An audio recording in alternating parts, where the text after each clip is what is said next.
हैं आप लोग? आई होप सब लोग अच्छे होंगे। तो चलिए आज के इस वीडियो में हम पढ़ते हैं DPSP के बारे में। फुल फॉर्म क्या होता है? Directive principle of state policy. तो इसके बारे में हमें क्या क्या पढ़ना है, चलिए इसको समझते हैं और ये भी हम समझेंगे कि DPSP हमारे लिए क्या क्या इम्पोर्टेंस रखता है। सबसे पहली बात, DPSP का फुल फॉर्म क्या होता है? Directive principle of state policy. Principle of state policy. अब इसके मतलब से ही हमें समझ में आ रहा है कि ये क्या बता रहा है। ये एक डायरेक्टिव है, एक सिद्धांत है, प्रिंसिपल है। किसके लिए? State policy. मतलब कोई स्टेट अगर कोई पॉलिसी बनाता है तो उसके लिए डायरेक्टिव का काम करता है कि उनको जो पॉलिसी है वो किस तरीके से बनानी चाहिए कि किसी भी व्यक्ति का जो अधिकार है उसका हनन ना हो। ठीक। अब ये जो लिया गया है वो कहाँ से हमारे संविधान में अडॉप्ट किया गया है? आयरलैंड से इसको अडॉप्ट किया गया है। आयरलैंड ने इसको कहाँ से अडॉप्ट किया है? तो इसको स्पेन से आयरलैंड ने लिया, आयरलैंड से हमने ले लिया। ठीक है। अब DPSP भाग कौन से में आता है? तो भाग 4 में इसको दिया गया है, भाग 4 में आता है। कौन से आर्टिकल में आता है? तो ये जो आर्टिकल है वो कहाँ से कहाँ तक है? 36 से लेकर 51 तक, यहाँ तक के आर्टिकल इसमें आते हैं जो DPSP में दिए गए हैं। अब DPSP ये कितने प्रकार का होता है? मतलब इसमें जो DPSP में सारे आर्टिकल हैं वो 3 भाग में विभाजित है। एक तो है गांधीयन प्रिंसिपल पर आधारित, गांधीयन प्रिंसिपल, एक है लिबरल और एक है सोशलिस्ट। तो ये 3 कैटेगरी में जो पूरा DPSP है वो डिवाइडेड है। और आपसे इस पे सवाल पूछा गया था पिछली बार सीजीएल में कि ये जो DPSP है वो कितने पार्ट्स में डिवाइडेड है? तो आंसर बनेगा 3। अगर नाम पूछ लिया जाए तो गांधीयन, लिबरल और सोशलिस्ट। ओके। अब अगर हम कहें कि जो DPSP है ये किस तरीके का है, इसका जो नेचर है वो क्या है? तो ये है नेचर इसका क्या है? Non justiciable. नॉन जस्टिसिएबल मतलब क्या है कि यदि कोई राज्य कोई भी DPSP के अंदर जो भी प्रिंसिपल्स दिए गए हैं उनको फॉलो नहीं करता है तो आप उसके विरुद्ध उसके खिलाफ किसी भी कोर्ट में अपील नहीं कर सकते हैं। कोर्ट में अपील नहीं कर सकते। इसीलिए इसको कहा गया है पॉजिटिव। नेचर में ये कैसा होता है? पॉजिटिव होता है। और फंडामेंटल राइट जो होता है वो नेचर में निगेटिव होता है। अब पॉजिटिव और निगेटिव आपको समझ नहीं आएगा क्योंकि यहाँ पर क्या है कि अगर कोई सिद्धांत जारी नहीं कर रहा है तो उसके लिए हम जा नहीं सकते। तो ये पॉजिटिव कैसे हो गया? ये हमारे लिए नहीं, स्टेट के लिए पॉजिटिव है। ठीक है। और फंडामेंटल राइट पर अगर नहीं करेगा तो कोई भी व्यक्ति सुप्रीम कोर्ट जा सकता है, हाई कोर्ट जा सकता है। तो वहाँ पर ये स्टेट के लिए निगेटिव माना जाएगा कि स्टेट के कंसर्न में बोला जा रहा है। ओके।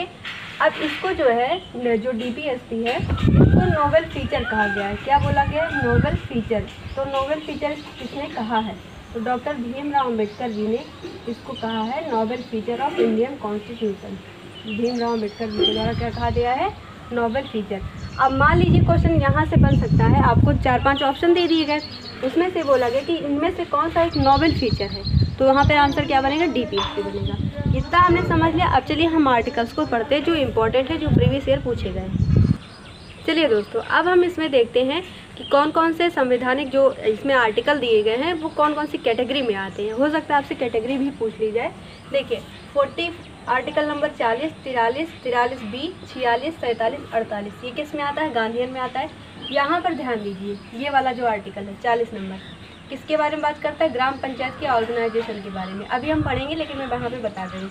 44, 45, 48A, 49, 50, 51 तीनों किस में आता है? लिबरल में आता है। 44 पे ध्यान दीजिएगा, 48A पे ध्यान दीजिएगा, 50 और 51 पे।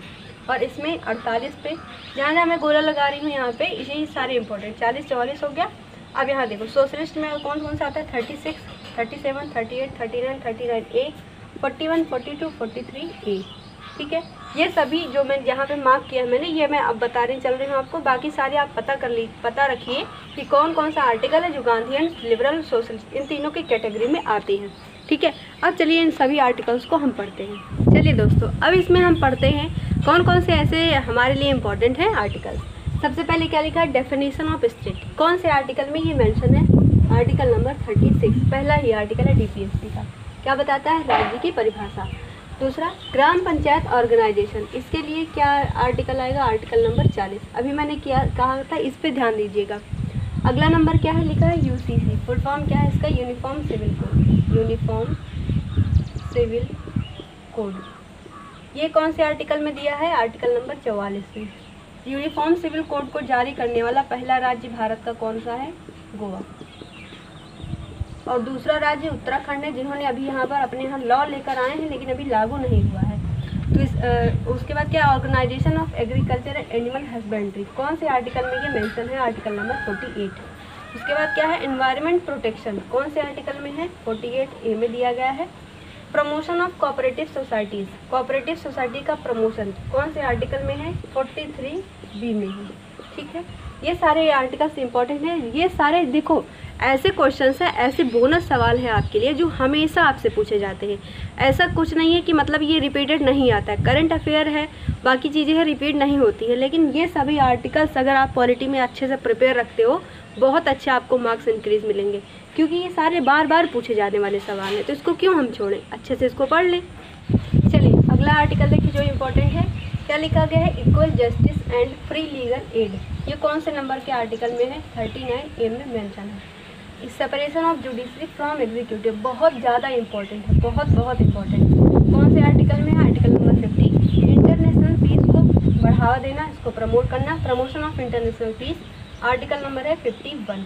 बहुत ज़्यादा इंपॉर्टेंट, तीनों ही बहुत ज़्यादा इंपॉर्टेंट है। और मैंने जो कराए वो सारे सवाल में पूछे जाने वाले हैं। ठीक है, इसको सब अच्छे से पढ़ लीजिएगा। आई होप कि वीडियो लेक्चर आपको हेल्प ज़रूर करेगा। ये तो हो गया कंप्लीट हमारा DPSP। इसके वाले मैंने फंडामेंटल राइट इंपॉर्टेंट आर्टिकल्स भी आपको पढ़ा दिया है जो पिछले कई बार में पूछे गए हैं। और उसके बाद मैंने आपको पढ़ा दिया है प्रेसिडेंट चैप्टर, सुप्रीम कोर्ट मैंने आपको बता दिया, इलेक्शन कमीशन ऑफ इंडिया पढ़ा दिया है, फाइनेंस कमीशन पढ़ा दिया है। सारे टॉपिक मैंने आपको जो इम्पोर्टेंट सब पढ़ा डाला है। अब इसके आगे भी जो इम्पोर्टेंट है वो मैं कराऊंगी आपको। बस इसी तरीके से आप लगातार मेरे साथ बने रहिए। वीडियो को ज़्यादा से ज़्यादा अपने दोस्तों के साथ शेयर किया करिए। ठीक है, मिलेंगे अब अगले वीडियो में, तब तक के लिए थैंक यू।